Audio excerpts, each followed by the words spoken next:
Hi guys, hope you are doing well, hope you are thriving. My name is Doreen and today I'm joined by our guest Molly. Molly, you're very welcome. Thank you. Yeah, so on this channel we share content related to women wellness and well-being, and on that note we are going to talk about mental health. Molly is a counselor. She's going to talk more about it. I became more aware of mental health last year when I was going through it, postpartum depression. It happened to me, like more like postpartum blues and all. But during that time, I became more aware of what mental health is all about. Yeah, so she's going to shed more light on mental health awareness because it has become a thing now. Therapy, what, all those things, counseling. Yeah, so she's going to tell us more about it. Yeah, so Molly, you're very welcome. So you can go ahead and tell us about yourself and what you do. Yeah. Hello everyone. My name is Molly Busingye Kateihwa. I'm married.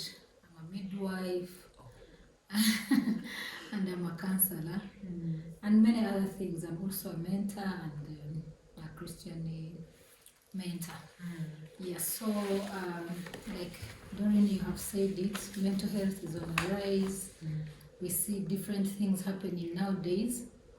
And yes, it has been there, but due to changes in the environment, in social economy, in family breakdown, dysfunctional families, Yes. the economy, the uprise of the economy, and many other things, stress, poor stress management, and different problems are coming here, divorce, lack of jobs, so many other things are contributing factors, and it is on the rise now. Some of the things that you've said, I had never even thought about them. But you have a very big CV, and I'm really excited and happy to be associated. Yeah, so I know that you're passionate about counseling and guidance. You're a midwife and all, but what makes you, want to go into that direction of guidance and counseling? Yeah, professionally I'm a midwife, but by passion and design and calling and my purpose, I'm a counselor, and I'm basically a comforter. Oh, Yeah, so I'm okay. passionate about reaching out with the wellness of people, and more especially family, because I believe that everything is best at family level. Yes. And family being the smallest unity of the society, and the foundation and the nursery bed and the backbone of society. Yes. So I zero in more about family, marriage, and the welfare of upbringing of children, and development of family.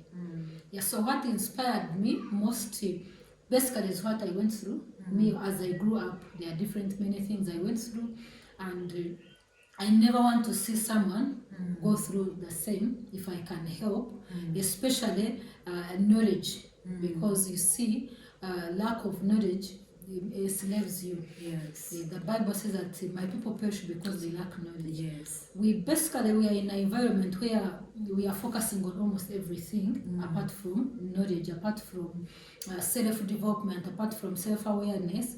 People are into working, we have money, we have buildings, we have almost everything. But these other things that we get outside, they are just they facilitate who we are. Yes. And what we are supposed to become. So from childhood, I saw that I lacked more of encouragement, social support, building, career guidance, motivation, and the emotional structure that gives someone confidence, that gives someone boldness, that gives someone hope, that gives someone that aspiration of knowing that even if I don't have this, but I know I can use what I have to reach out to even what I don't have. Yeah, so that's where I draw my inspiration. Oh, that is awesome. Yeah, so as you shared about those things of confidence, self-esteem, and all that, I remember I think I became more confident, or my self-esteem improved when I went through a mentorship program, Project Girls for Girls. I think you attended one of the sessions. Yeah, my God, like someone shared their story, and I was like, oh my God, I am not useless. Like, I am worthy. You know, the experiences I've gone through, the knowledge that I have, the perspective on life that I have is very important. You know, that is when I discovered, like, you know what? I am something. I am worthy. I am it. Yeah, and since then, my confidence has really, really grown. And it's so unfortunate that there are so many people out there who are still, you know, that other side of they don't know who they are. No one encouraged them. In fact, people discouraged them. They told them, for you amount to nothing and all that. So I would like you to take us through, like, who is eligible for counseling? Like, do I have to first have problems to come for counseling, or anyone can come? You take us through that. Everyone is supposed to be counseled. Even me myself, I need a counselor. Whether things are going well or not going well. Because guidance and counseling is all about, it's not that you are telling someone to do something. Someone already has an idea of what they want to do. So you help them, prioritize them, you help them, enlighten them about that, you help them see. Because you sometimes when you're judging for yourself, because you have the emotional attachment to yourself, at times you might not be very sober about some decision. You can mix them with emotions, with your past setbacks and the fears for the future. So at times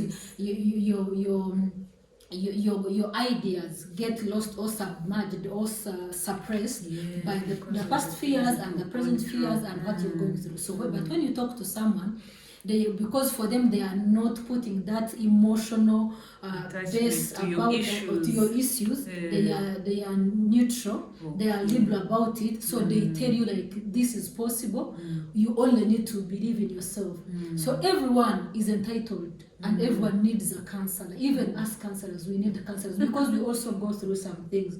In fact, as you counsel people, you yourself, you might be even discouraged by people's problems.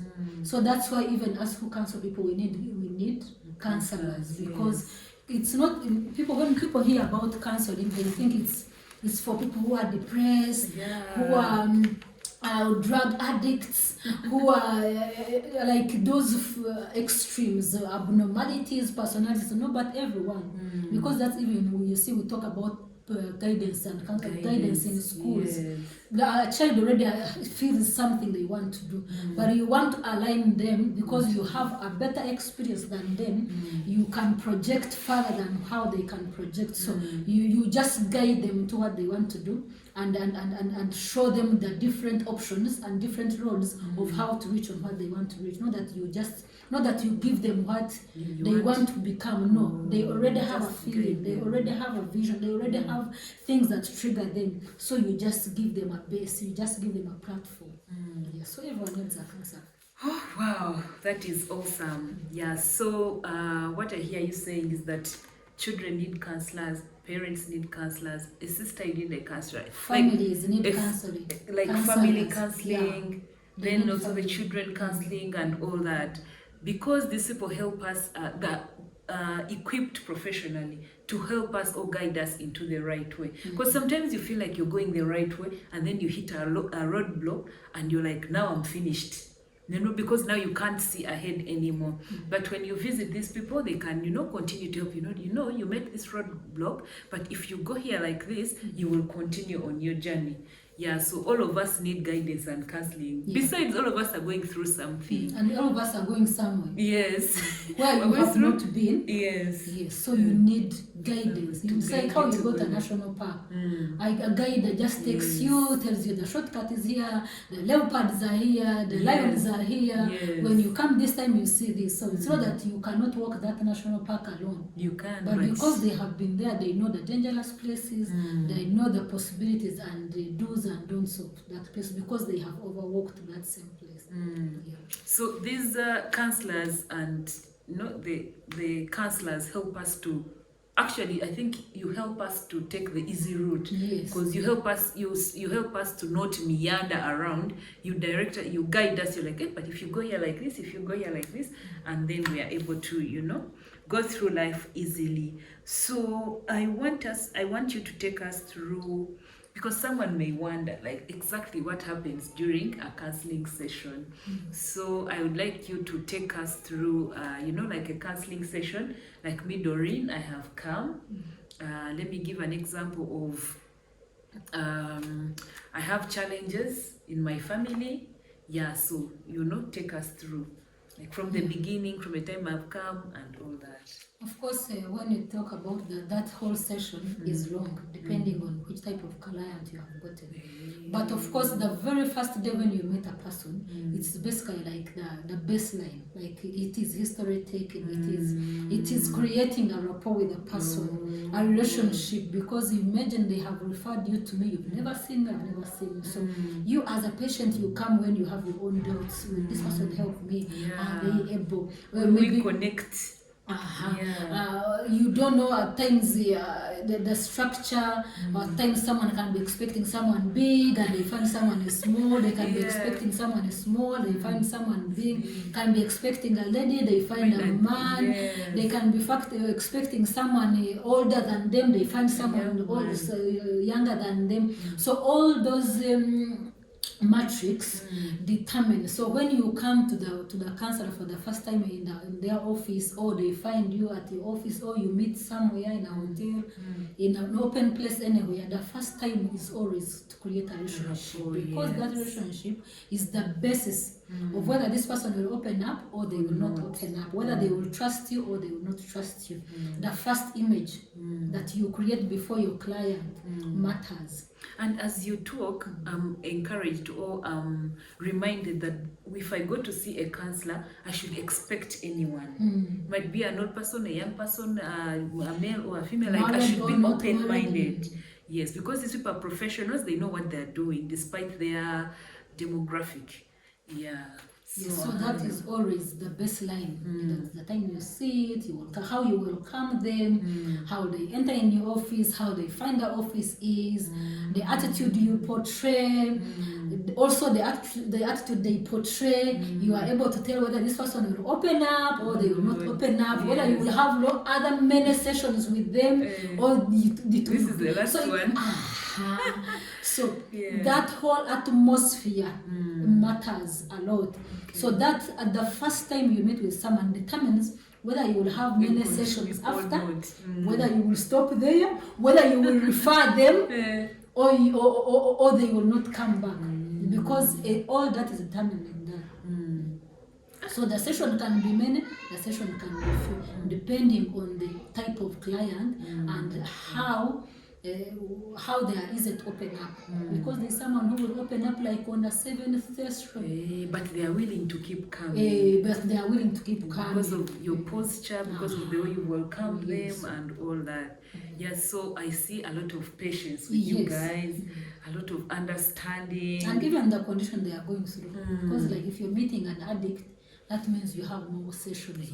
But if you're meeting someone who's like, I want to make a decision, you have to make just like I want to, they might be like 2 or 3 or even 1. You're like, I have come, I don't know why I'm not deciding to get married. The man is nice, he's born again, he's financially well off, he's willing, but I don't know why I am not making the decision. Yeah, so like someone wants you to walk them through that, and the guy proposed, and you told the guy that he give you 1 week, the week has ended. Yeah, so you've come to the counselor to help you, guys, all these life issues, these professionals can help us through all these life issues. Yeah, so I want us to share some of the questions or issues that women come with. Because there might be a woman out there who doesn't know that they actually need to, see a counselor, like the serious ones, leave alone this one of coming for you to guide us. Now, there are challenges that women, I want to talk about women especially, because just like you who is passionate about counseling, I'm passionate about women. I'm passionate about women living their best lives. So if something can help a woman to be better, I am there with it.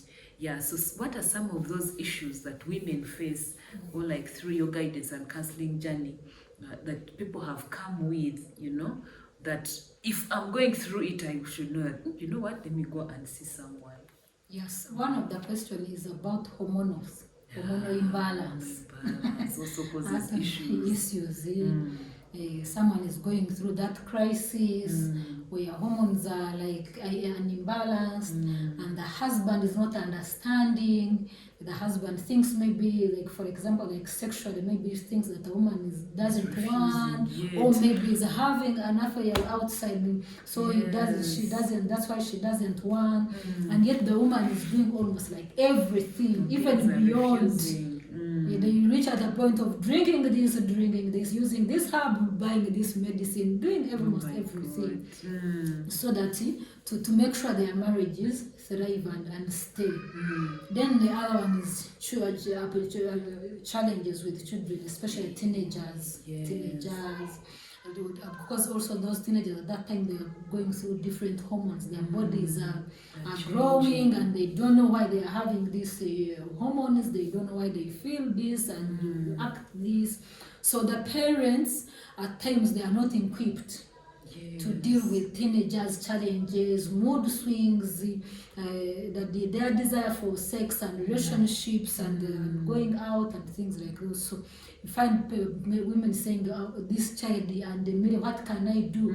This girl is not listening. We are like enemies in the house, basically. She doesn't want to hear. Now we don't talk. She's always in her bedroom. All times she goes with friends, she doesn't come back. The other question would be things to do with, of course, marriage. Those ones are very many. My husband wants to marry another wife. He's cheating on me. I've given birth only girls. My husband wants a boy. And yet we know very well scientifically that it is the man who determines the sex of the baby. Because remember, I told you that the lack of knowledge, ignorance kills. When you don't know as a woman, and you get submerged by the society pinpointing at you that you're the reason, and you don't know that scientifically it is men who determine the sex, then you get submerged to different things. Some people end up going for witch doctors, even some ladies got an extra mile of, we have seen them in the hospital coming and stealing children.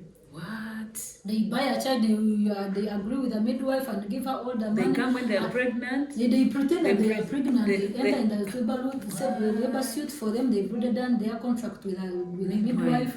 So they are like two women who are giving birth, because when they give birth, we get the babies and take them to the warmer.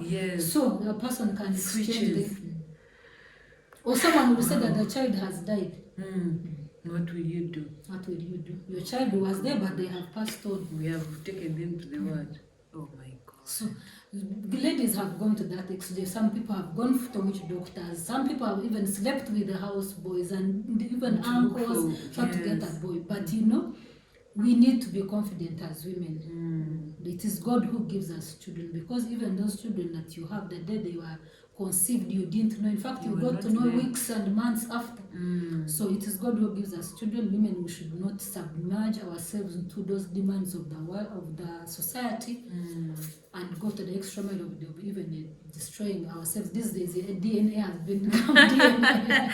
The DNA issue is rising and rising. So like you've heard, ladies, there are so many challenges that happen with us ladies, and I know some have been mentioned, some have not been mentioned, but if you're going through something, please make sure you go and see a professional. You go and someone will take you through step by step what you're going through, explain you how you're feeling, explain your emotions, and maybe, just maybe, you'll get you'll get a way out. So what are some of the special skills that counselors have? Sometimes, you may think that I'll go to my friend and my friend will guide me. You get, but your friend is not equipped. So what are some of the special skills and abilities that counselors have that, over the other people who are not counselors? Okay, because we are trained. One of the things they train is emotional control. Because you can come to me for counseling. You are going through something and you find I'm also going through. I'm crying, you're crying. So if I'm not trained, you will cry, I will cry. Yes. Now you find all of us now I cease to be neutral. Then I start saying, that's your man. Yes. And you divorce him. Now instead of aligning you, right, and showing that despite of what is going through, it is a season, another better season is coming. Instead of giving you hope, now I even add more misery on you. So self-control, emotional, not even self-control, emotional control. Yes. Then listening ability, because and that to go back, self-control is very wide, because even when you're not self-controlled, someone can be telling you, like there's like how I was telling, someone can come for counseling but they refuse to open up, and then you want to say, but why did you come? If you don't want to talk, why did you come? Why did you even waste my time? So that self-control helps you to, whether you see some at times someone can come and tell you when they are lying. They are lying. And you see through that they are lying. Yes. Because we have a way how we ask you. We have questions that we ask. There are some questions called open question and closed questions. So if I want more answers, I will ask you an open question. But if I want a yes or no, I will ask a closed one. Okay. So if I ask you, I know whether you're telling me enough or not. So that self-control, emotional control, is very major, because you can even outburst in the middle of the counseling because someone is misbehaving. So listening, emotional control, patience, tolerance, many others. And indeed these things, like you have to be, and being attentive, because you can be someone, when they come to you, when you're counseling someone, you're not supposed to have any distraction. Or while you're on phone, or while you're calling someone, or while you're writing. Even writing itself is a distraction. So you really have to be attentive. You have to be attentive and give someone undivided attention. So that you really hear what are they saying, where is it coming from, and all that. And create an environment and an atmosphere where you know you will not have any distractions. You can't go to counsel someone in a hotel or in a bar. Then people come singing happy birthday when you... Or maybe kids are disturbing you. You must go somewhere where it is serene, peace, where you know someone won't suspect someone is hearing me and they don't open up. As in all those things are... That is so encouraging to people who would like to come to counselors, because people, like, okay, mental health awareness is out there. People are being more open about it. But, you know, there's still that degree of, you know, I want my things to be private. And the good thing about counselors is that, like you shared from the beginning, they don't know you, you don't know them. Even if you build a relationship later, I think they also teach you people to keep people, but anyway, who do you tell other people's problems anyway? Like, expose people to be confident. Confidentiality. It's also one of the skills. Yes, in knowing that I'll come and tell Molly my problems, but I will not hear it anywhere. Yes. So those are trained. So like, not everyone can, you know, take you through that. You need to come and see a counselor. And I don't know if you're okay giving your number so that people can reach out to you, or you can give the number of the center where you work, so that they can call maybe the admins to schedule sessions and all that. So I'll leave all those things in the description box.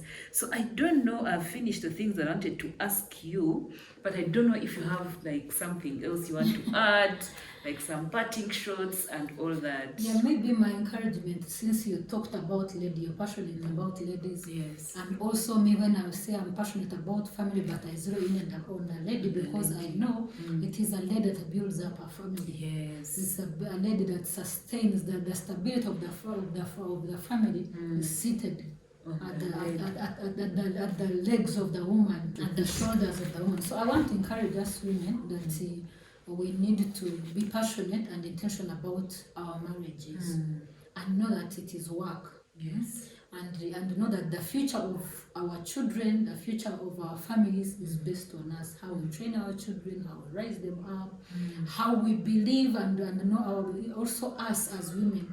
We must do what we must find our own purpose. We must find our own self-worth. We must believe in ourselves. we must find growth. We must grow. As your husband is growing, grow with him. We must do what they call self-awareness and self-discovery, to know where your potential, where you're good, and believe in yourself, and have dreams and go for them. Yeah, because it matters. Yes. You bring value to yourself. There's value that comes when you discover yourself. There's value that is attached to things that you have done with your hands, the things you have dreamed for and you have seen them come. It gives you value and esteem. Yeah, self-discovery is really something. And indeed, like you've said, we have to aspire to do more self-discovery, so that, like you said, value on ourselves. It gives you value. Yeah, so ladies and gentlemen, if you're watching, your children and anyone that may need counseling, if you see that you've hit a roadblock or you need guidance of any form, please reach out to your church. They have counselors who can take you through that season of life. I have a highlight on my Instagram page where I put a list and contacts of therapists. On my Instagram page is a highlight called Mental Health Awareness. Yeah, and even in that highlight, there's some information about mental health awareness. It is real. We all go through it, especially with this changing world, with this digital world. Comparison, you see someone else, you're like, hey, that one is better, what? And then you fall into a rat hole of, wanting to be better than the person. What now? You're angry, now you're envious, now you're like, it's just a lot. Yeah, so take time off, and if you see that you're going through a cycle that is never ending, get help. Please get help. Don't die in your movie. Don't commit suicide. Please get help. If you die, you're gone. Like, people will even forget you. And yet you've not fulfilled your purpose on earth. And yet God still needs you here. Yeah, so if you're going through something, please get help. Reach out to your church leaders and then ask them for counselors who can take you through. There are hospitals. I think there's some hospitals. If you can't go to your church, hospitals also have counselors who can take you through different seasons or different scenarios in your life. And above all, pray. Pray. Do not forget to pray. Go to God in prayer about anything and everything, and He will surely come through for you. Get someone that you trust and pray with them. Even as you go to the counselors and share these things, you also need to pray for yourself so that God can come through for you. Thank you so much, Molly, for being here with us. Yeah, we have learned so much. Personally, I've learned so much, and you're always welcome on the channel. Thank you too. Yeah, so ladies, gentlemen, if you've not subscribed, please make sure you subscribe so that you don't always miss out on all this goodness. Like the video if you've watched it and you've learned a thing or two. Leave a comment below. Some of the questions that I've not asked that you'd like Molly to answer, she will come in the comment section and answer them. And as we always say here, I hope you've been uplifted, encouraged, and motivated to be the best version of yourself. Bye-bye.